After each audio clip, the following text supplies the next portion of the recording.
Hello, people. My name is Alex White, and I have the opportunity and pleasure of talking with Steve James of GuruViking.com. G'day, Steve. How are you going? Hello. I'm good, thanks. How are you? Very, very well. Hmm. We've got Steve in his nautical home, and we have a little bit of time to talk about his third visit to Australia. You must like it over here. Yeah. That's Yeah. coming up in May and also October 2017. And today, I really wanted to talk about your own work. Obviously, you work with Michaela Boehm for most of these events in Australia, Yeah.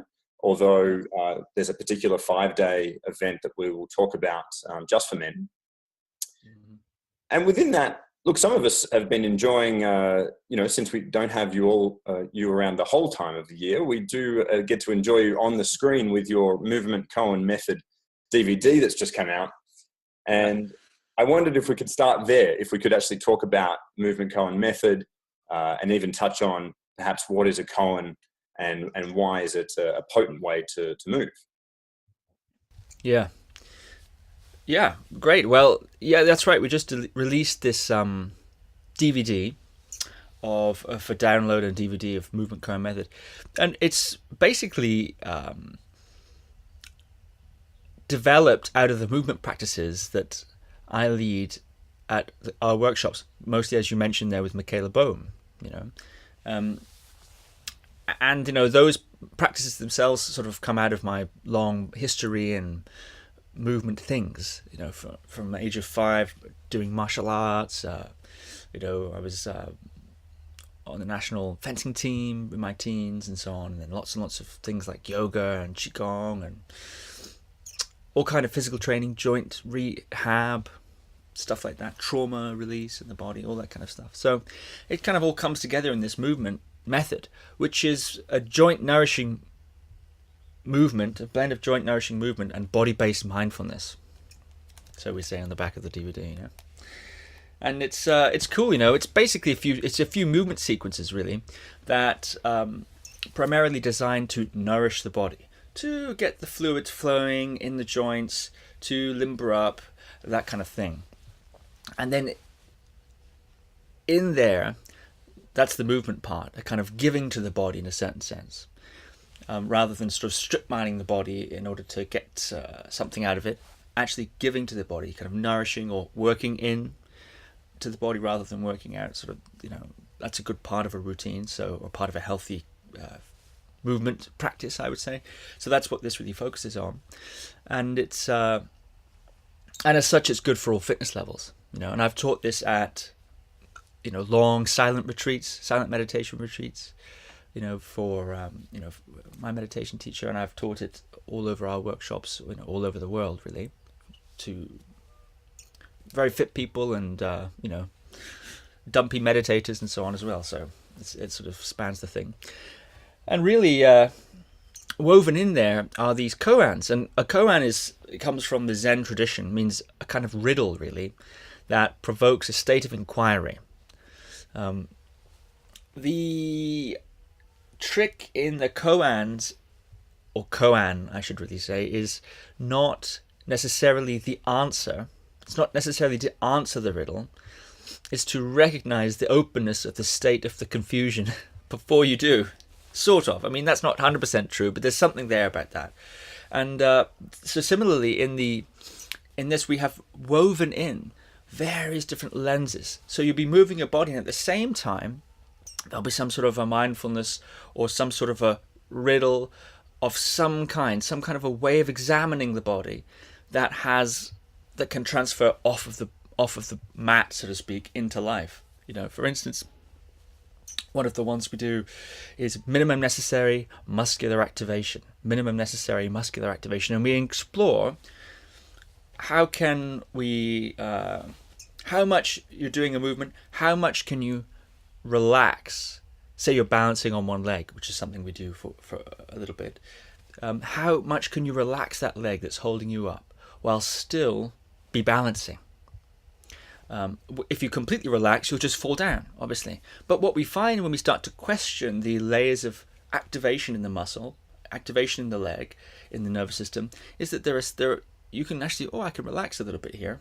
I can shave off a little layer there, and so on, so on, and start to really hone in on the efficient use of the limb, in this case, the standing. And you realize that not all of the tension and activation we use, you do need some of it, but not all of it is needed to perform the action. And when you really understand that in the body, and you get used to that kind of sort of slicing away, that kind of Occam's razor of activation, then you can notice that in other things in your life. And that's what happens, when you get something deep in your body, a lesson like that in your body, and it seems sort of quite trivial and straightforward, which is the point, really, then you start to say, oh, how many of my other actions are influenced by the same dynamic? So you find yourself balancing on one leg, and you're over using the leg because you're, and holding your breath, maybe overusing the leg because you're desperate to kind of reassure yourself that you're balancing. You're overcompensating, basically, but you're not balancing only. There's all these other things. Maybe your leg's getting tired and you're tensing to brace against that fatigue. Okay, it's maybe a good use of tension, but it's good to know why we're doing it.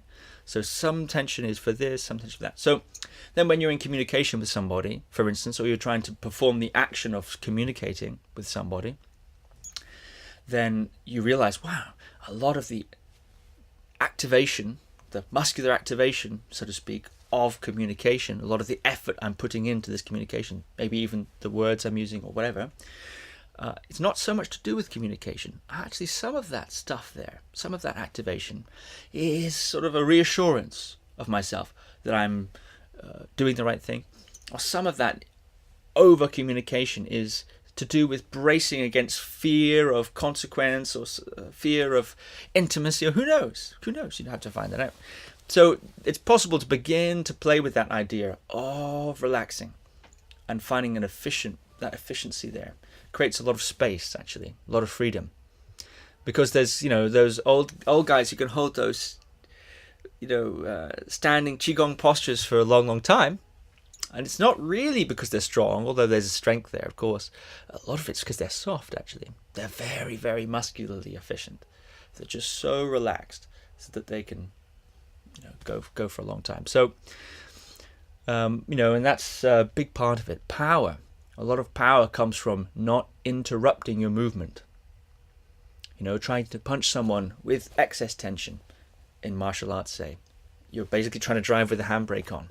So how can you be efficient, clean in the movement? There's more power there. There's more stamina there. There's more flexibility there. So there's this sorts of things. And this is all explained in the DVD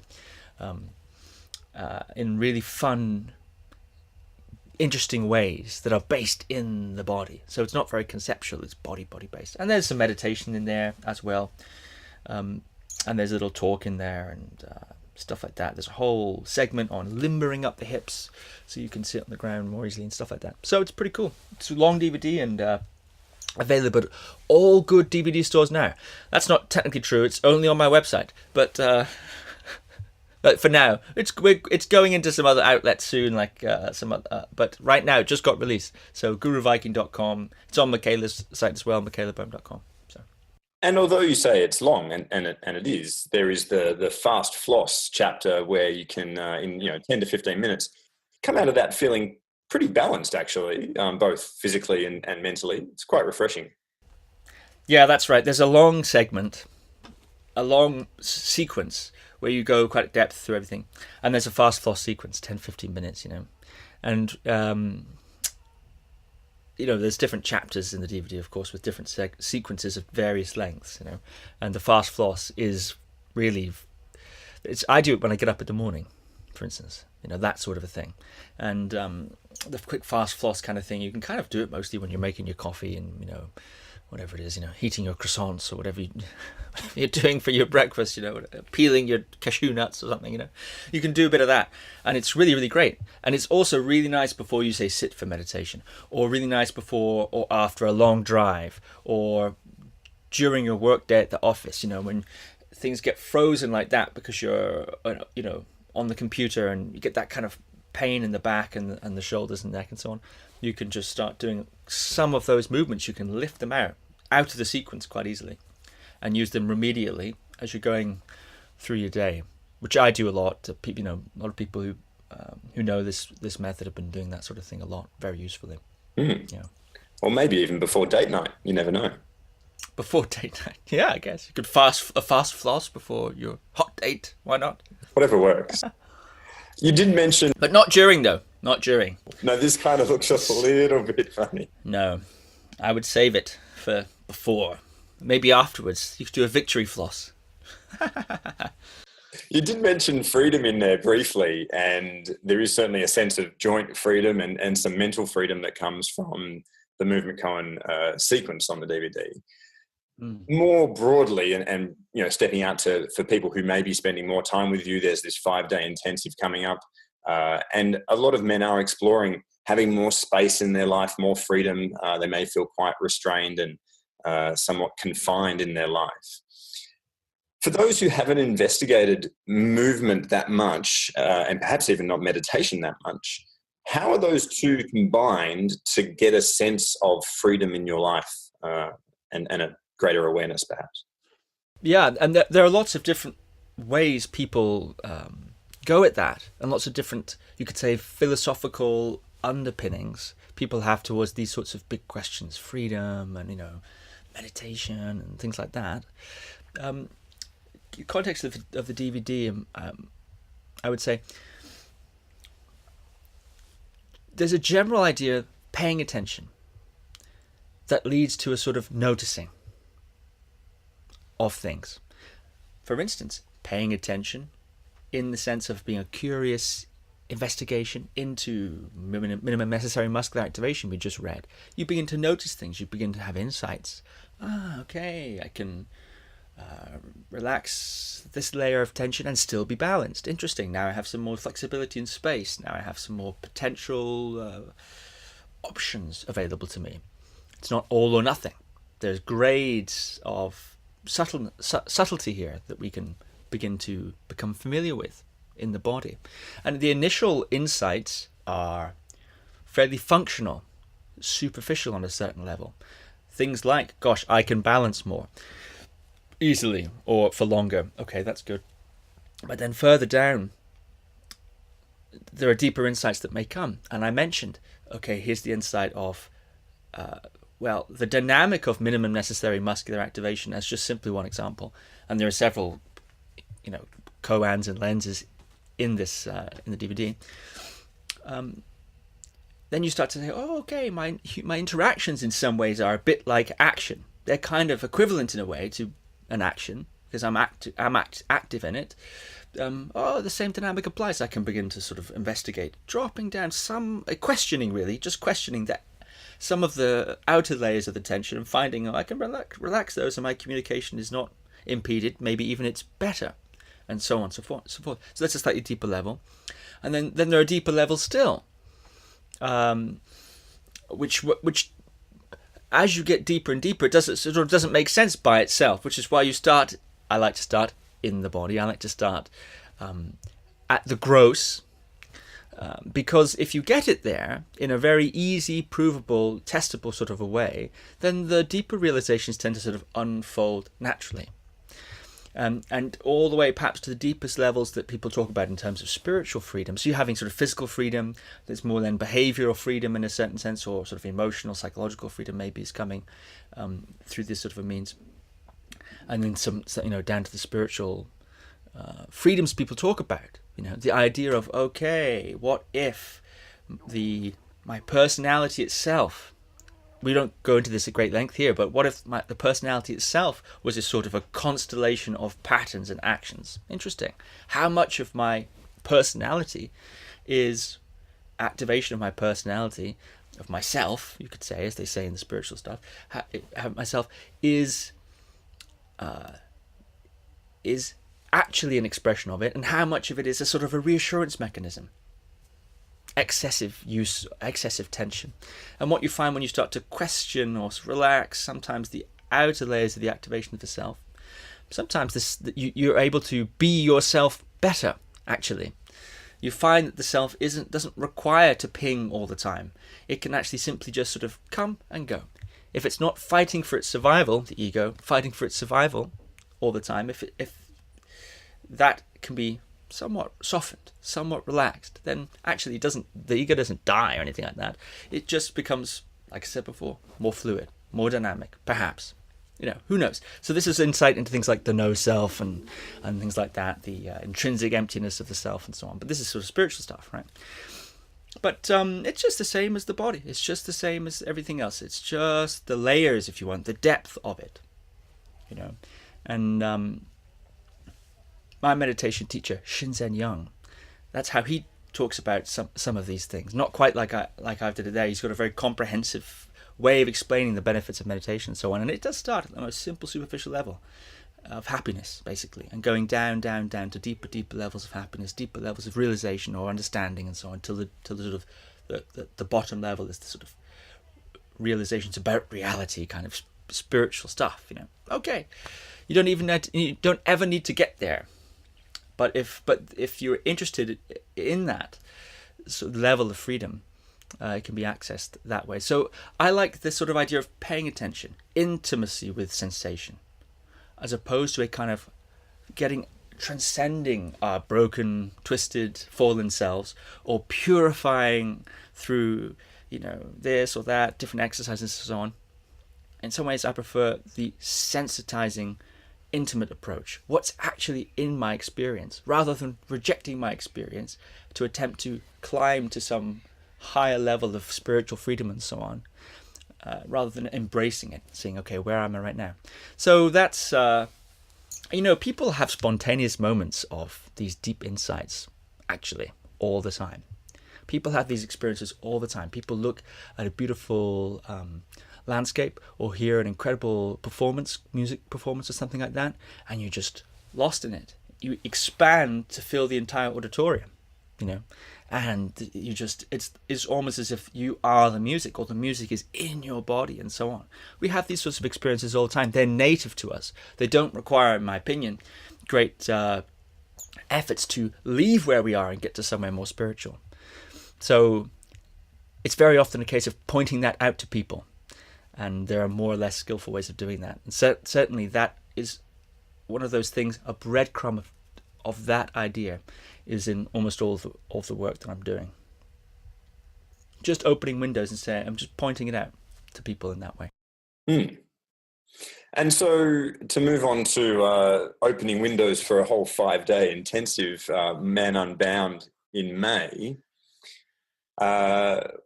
what can people, well, first of all, I'd like to know more about the word unbound and what it means to you, why you've titled the 5-day that way. Yeah. And then just give people a little bit more of a view, including myself, because I'm attending, what we might be getting up to. Yeah. Well, it's present tense.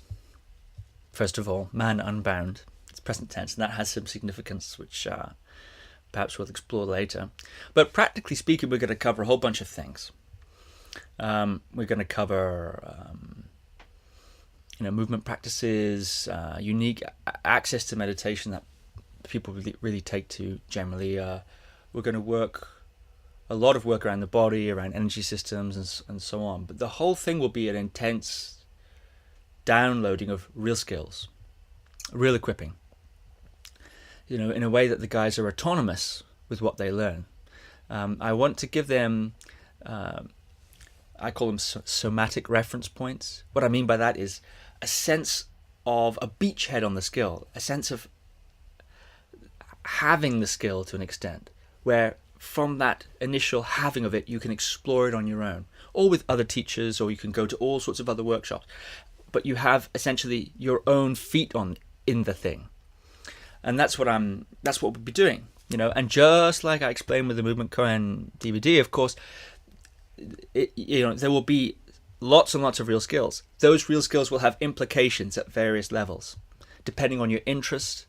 Really, depending on how interested you are in different those levels, you'll be able to use those skills to access investigations in whichever deep level. You can stay at the pure skill level. You can go a little bit deeper and say, well, this skill has implications for other skills, or you can go deeper yet this skill is telling, revealing something to me about myself, or something, that sort of idea. Or deeper yet still, through this skill is this sort of spiritual investigation tool. Maybe you can certainly go that deep, and in a certain way, it's up to you.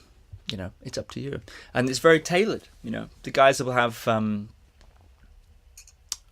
one-on-one time with me, homework assignments, and things like that if they want them.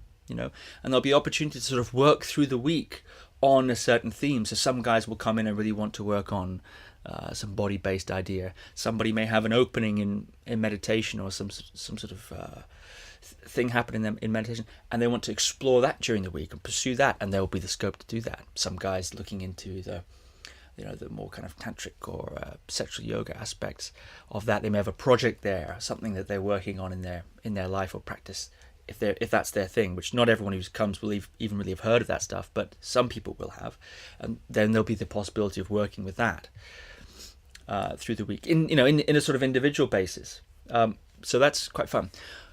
There's something that's important to me is the idea that of graduating people, of educating people and graduating them. One of the interesting things about the workshop culture, or even the teacher-student dynamic itself, is the frame.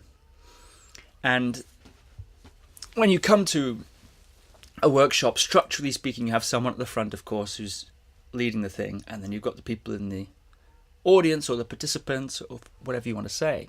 And that's, of course, the nature of it. That's how it works. You come, you empty your cup, you're receptive, you learn, etc. That's very good. I'm mainly interested in graduating peers. That is, rather than accumulating students, because there's a slight conflict of interest if your attempt is to accumulate students. Not necessarily. This is a possible part of it, a possible shadow, if you want, of the frame of the workshop itself. Unintentionally, it shows up. That if you're attempting to acquire students in a certain sense, then if any of them graduate, then you don't have them as a student anymore. You see, so there could be a bit of a conflict of interest there occasionally.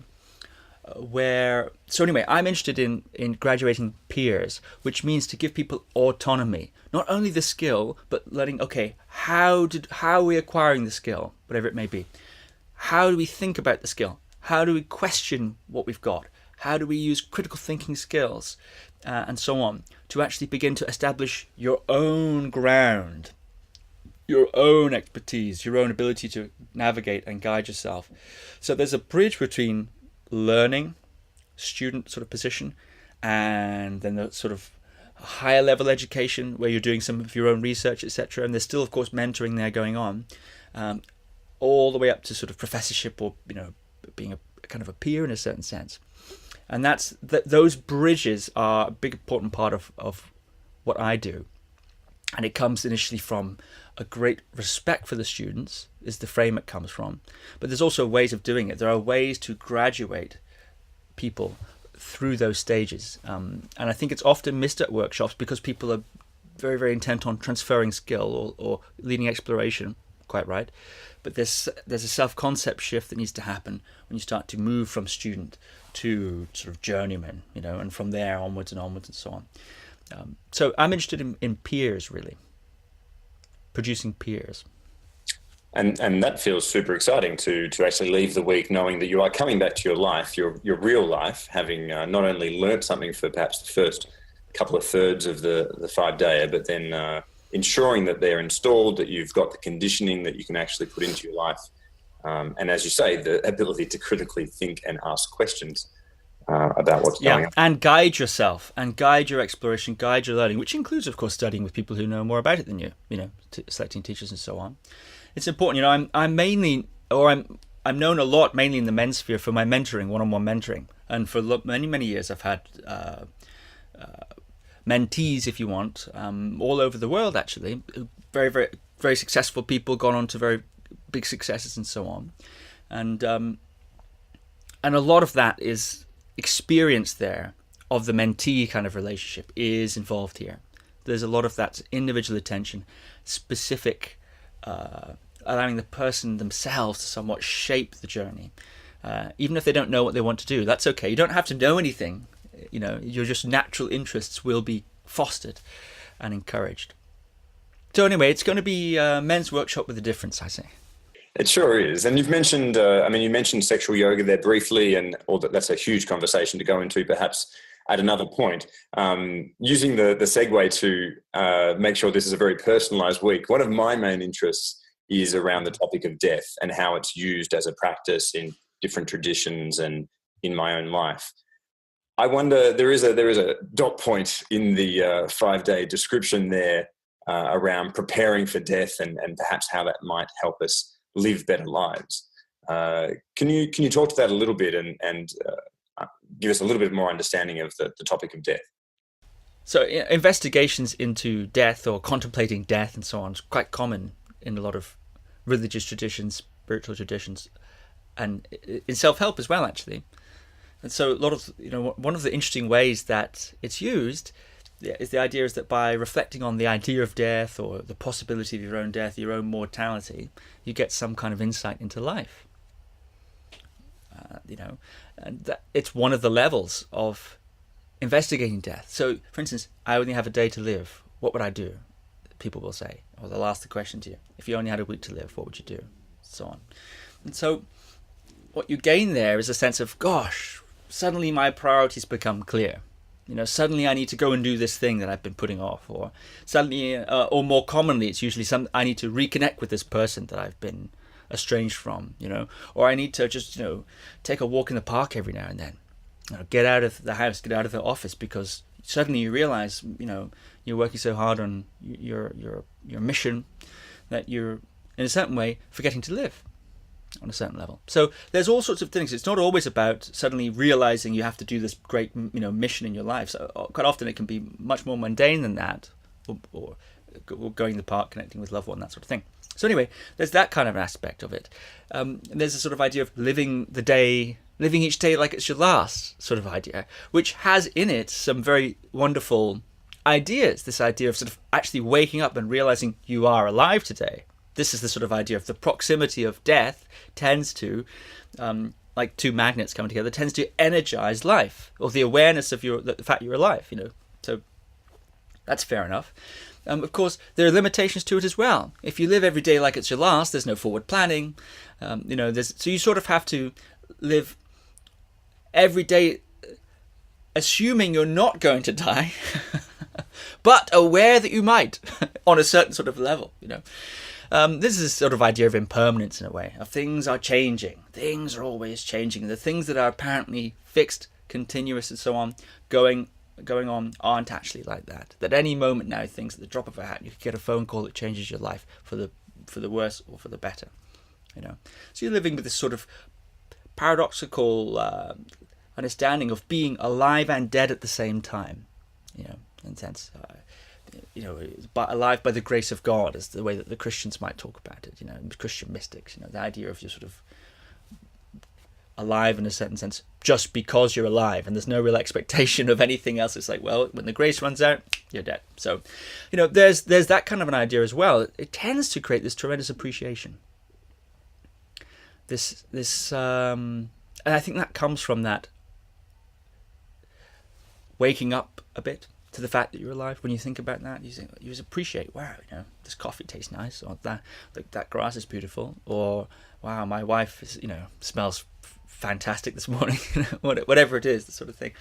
That kind of appreciation, when some people have near-death experiences, that sort of appreciation almost gets burned into the circuits in a kind of a way, and it can be quite beautiful thing. Some people manage to go through near-death experiences remarkably unscathed in any positive sense whatsoever, So, but you can lead a horse to water, What can you say? So, there's all sorts of things. Once again, like I said, there's sort of multi-tiered investigations, and depending on where you're at, some people may have found the most profound opening of appreciation when investigating death. Some people may find a clarity. Some people, in terms of how they're acting, or what they should be focusing on, or who they ought to connect with, or something like this. So once again, I'm interested in this idea of inquiry without imposition. Inquiry without imposition. And my aim is to facilitate inquiry without imposing excessively on that inquiry, setting the stage, if you want, via transmission of skill, via setting up situations for investigation, that sort of thing, so that you can, in a sense, investigate it from where you're at, where your interests are, what resonates for you. This person may be having this totally different track to what you're having, yet you're doing more or less the same thing outwardly. There's an art to that. There's an art to facilitating inquiry, and when you're in a situation like that, my feeling is, in a workshop like that, you as the participant can get way, way more than I could give you. Because actually, your genius, your intelligence is being recruited. You're being thrown, in a certain sense, on your own resources. Now, bear in mind, it's still guided. You're still doing exercises. You're still learning skills. You're not sort of just sitting there with a piece of paper making up your own workshop. It's not like that. That's not totally hands off. I mean, the most total hands off approach is just to not say anything. Just sort of sit there and look at each other. We're not doing that. But that, by the way, is part of the bridging from student to peer, is that understanding that actually within any investigation that I'm setting up, within any skill that I'm teaching you, there is that other factor, which is your genius, your intelligence, which is at play. How do we tune into it? How do we leverage it for maximum growth, you could say, for deepest investigation, for fundamentally waking up? It does sound like quite a personal journey. And given that, for those that are signed up already, or those who are going to sign up and want to prepare for the 5-day in May, do you have any final notes there on how we might, in order to, as you say, maximize our return and make the most of the week, instead of just turning up fresh with perhaps a sore back and a couple of thoughts about what we might be doing? Are there ways we can prepare ourselves? Of course. You can totally just show up, by the way, it's fine. But no preparation is really strictly necessary, but you can certainly listen to, there's a lot of free stuff on SoundCloud, a lot of free audio on SoundCloud. At guruviking.com, you'll find the links there to SoundCloud. Loads and loads of things there. You can, if you want to, interested in the movement stuff, you can get the DVD or download the DVD Movement Koan Method. If you're interested in that, although that's one particular fairly narrow slice, a certain kind of movement practice, but it's possible to do. I think that's the best, and on the site Guru Viking there are articles and so on as well. I mean, this stuff is the things we're going to be covering in this workshop is usually the things that I would be doing, sharing closed doors with mentees and so on. So the actual material, a lot of the material we'll be covering is not on the site, is not kind of available in SoundCloud, but certainly if you wanted to listen to some of those things, you could. But the most important thing really is to show up, dressed in clothes you can move in, with maybe a water bottle and strap in for the ride. It's going to be really fun, really fun. Byron Bay. Fantastic. Certainly looking forward to it. And all the other offerings that you're here for. I mean, it's not just that 5-day. You're working with Michaela on, we've got teacher training in May. We've got radical intimacy in October, along with some intro and other classes in Melbourne that we'll talk about some other point. Thank you for exploring those topics. Great to chat through them and get a better understanding of the offering and what some of the things that will be contained within the 5 days. The rest is up to us, pretty much as you say, bringing our own inquiries and getting guided through those. And click the link. You'll put that link up there, and you'll be able to read the full workshop description, all the things we're going to be covering, and so on. And you sign up there, etc., etc. And it's funny you mentioning the other guys coming. There are some really cool guys coming already. Guys in Australia, some really interesting pioneers and interesting thinkers, and so it's going to be quite the crew, I think, quite the motley crew. Yeah, that's always a big part of it, getting facilitated by the group, not only from you out the front, as you were talking about. Absolutely. Well, thank you. We'll sign off there and see you in May. Great. Thanks, Steve. See you. Cheers.